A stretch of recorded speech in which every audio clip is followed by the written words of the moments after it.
Welcome back, everybody. I'm Dexter with Current Connected. Today we're going to be taking a look at the Stäubli MC4 crimping tool kit. This is a very special kit, and believe it or not, it's one of the only ways to achieve a proper UL certification with a MC4 connector. So diving right into the kit, you can see we have a wide assortment of tools. I'm going to get into every single tool individually, but the first thing I want to talk about is the MC4 connector itself.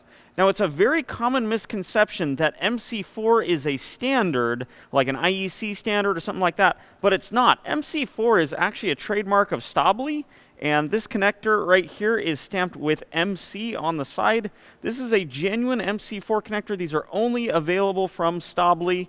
So if you're buying something off-brand, it is not actually an MC4 connector. They're commonly called quick connectors. And look, if your panels have these MC4 connectors on them, you can't use those off-brand ones and still attain proper code compliance. Now, these connectors come in multiple different sizes based on the diameter of the insulation you're using.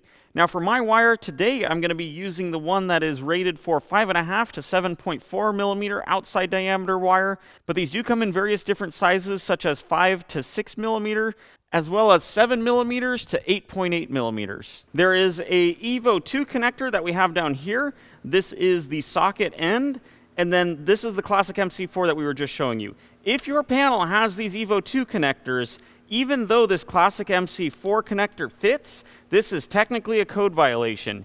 You have to use the same model and series of connector on the panel as you do on your wire. So there's multiple different options available. Make sure you get the right one that corresponds to your panel and to the wire you're using to connect them. Now, this tool set has everything we need, and we're going to walk you through the process of crimping a connector, and I'm going to be doing it on this piece of wire here. So I have a connector on the end from a previous demo. I'm going to use the cable shears here to cut the end off, and these are some of the sharpest cable shears I've ever used. It literally takes no effort to cut through this 10 gauge PV wire, and I have a nice clean and square cut at the end now. The next tool in this set is the wire stripping tool. Now, this one is really cool. It has a stop gauge to make sure you strip exactly the right length of wire. And essentially what happens is these teeth right here, the blades, they come down on the wire. And then as you continue to squeeze, you'll notice it starts separating it apart. So all of the stripping action of this wire is in one motion. So I'm going to take this wire and I'm going to put it on the middle notch, which is the appropriate one for 10 gauge. Push it all the way toward the stop, squeeze down, and like magic, our wire is stripped. And you'll notice right at the base of where the insulation and the wire meets, none of the strands are nicked whatsoever. Now, for this demonstration, I'm just making an extension cable. So one side will have the female connector, the other side will have the male connector. Now, you probably are wondering why I just said that backwards. That is because the female pin goes in the connector that is sticking out, the plug style connector, and then the male pin goes into the socket style connector. So it's a little bit confusing. Since this is an extension cable, it doesn't matter which one of these ends I put on, but you'll want to keep track of, like based on your solar panel, which end you need to connect to your solar panel and use the appropriate pin to match. So again, that's this pin to this connector. It's going to be inside of there and ready to receive the smaller diameter pin from the other side. Now, in this crimping tool set, they truly give you everything you need. So this is our crimping tool, and the dies load into this part right here where it opens up. And those dies are specific to the connectors you're using. So in our case today, we're going to be using the open barrel connectors. And you'll notice that here on the bottom, they are a U shape. And that U shape folds over and grabs onto the wire. The other option is a closed style, and I don't have any of those to demonstrate today, but they would just be round and not have the open top. Removing these dies is pretty straightforward. There's an Allen wrench that comes with the kit, and we can just loosen the Allen head bolts right here. And with those completely removed, now we can open up the tool a little bit, and the dies just pop out of place. The two different die sets have numbers stamped on them. So the ones I pulled out are 32.6021-63100, and the correct ones for these open barrel crimps are 32.6021-61100. So this is the one I removed. This is the one I'm going to put in. One thing to note is that on these dies, the actual faces that make the crimp connection have etch marks on them. So if you didn't use the proper tool and die, there wouldn't be the right witness mark. And I've seen stories where fires happen and the fire investigation finds that these marks are missing and the right tool was not used to make the connection, leaving the installer at fault. And I find it's easy once they're in place to close the tool. Now I can reinstall my Allen screws. There are two different lengths of screws. The longer screw goes in the top and the shorter screw goes into the bottom. Then we tighten them down with the Allen wrench. Ready? Now we turn our attention to the back of the tool. There's a little lever here that flips down, and then this is our pin locator. It hinges out and then lifts up. Now there are two of these that come with it, the one that was installed and the one that doesn't. You'll notice that one of these has a little lever wing, and that is for our open connectors we're going to be using today. The bottom one is for the closed barrel connectors. The bottom one has part number 32.6085, and the top one, that is the correct one, is 32.6082. Installation is the same as removal. We just push it down over that pin, hinge it over, shut the little door, and now our tool is completely set up and ready to go. There's a lever on the back side, and if we take a look around the front side, when we push that lever down, it opens up room for us to install our pin. So with the lever depressed, I'm going to put the pin into the 10 gauge slot, and when I push it down, it's actually really cool. If that pin is crooked, this tool straightens it back up. From here, I'm going to start to squeeze the tool a little bit, and you can see the pin goes right into the slot it's supposed to, and I like getting it to about that position, and now we're ready to insert our wire. Now our wire won't insert fully. We're going to see a little bit of copper because we're hitting that tab on the back that is straightening the pin. This is intentional to make sure our wire doesn't go too far down the pin. Now as I start to squeeze this, it's going to fold over those metal contacts, and it's going to take a lot. I'm using both hands here to squeeze this, and at this point we can release the handle and push down on this tab right here to release, and our pin can come right out.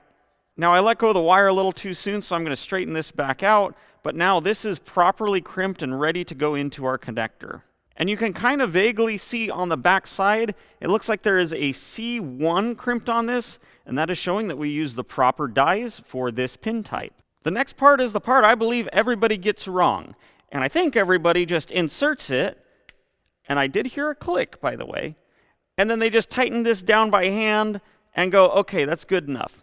This is so far from the truth that I'm sorry for calling you out, but that is the wrong way to do it. So when we insert this, before we tighten this, we got to give it a tug test and make sure that our wire doesn't come out. It's actually not moving at all, which is good.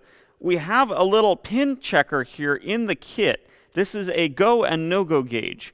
So if you look at the very tip of it, there's a white stripe. And that white stripe indicates whether we're in the good range or the bad range. If you can't see the white stripe, you're in too deep, and if you see black beneath the white stripe, that means you're in too shallow. So this inserts into the end of the connector, and as you can see, I am in the white range, which is perfect. Now I'm ready to hand tighten it. Just kidding. So from here, there are more tools in the set. There are these spanner wrenches. A lot of these I've seen made from plastic coming from overseas, but these are metal. There's two different types. One for the classic MC4 that we're connecting right now, and one for the Evo 2 connectors that I showed you earlier. We're going to use just the one for the classic connector to hold the front, and then this is where the torque wrench in the set comes in. This is a specialized socket specifically for the MC4 connectors and tighten up our connector. Now this torque wrench out of the box is completely relaxed. We can remove this tip, and there is a wrench in the bottom, and that wrench in the bottom allows us to set the torque right here. As we turn this nut, it's going to increase the torque spec, and there's some laser etched writing here on the side. We're going to keep tightening this down until we see 3.5 Newton meters. Now there's writing on both sides, so I just flipped this around. This is the side that has the 3.5 Newton meters, so I'm going to go ahead and dial that back, And now with this set at that setting, we're correct for these connectors. The torque setting wrench goes back into the bottom of the tool, and we clip on our socket, and now we're ready to tighten some connectors. So as you saw a moment ago, I slid the tool over, and I'm doing about a half a turn, and we want to stop as soon as the wrench clicks once. I know it's habit for a lot of people to click it twice, but in this case, with it being plastic, we only want one click. That way we're not overstraining it. There we go. Now a key thing to take note of, there's a gap still here between the gland end and the rest of the connector housing. If this bottoms out, that means you have the wrong connector for the wrong size wire, and you would want a smaller diameter. Now as a best practice, I like to use the no-go gauge again, and we're still at the proper depth, so now this connector is ready to be installed.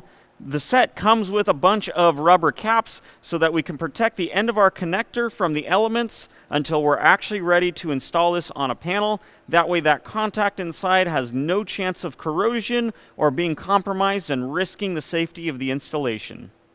Now I want to demonstrate what the back half of this spanner wrench is for. You can press it down over where those tabs are locked in, and now it's really easy to separate the two connectors from one another.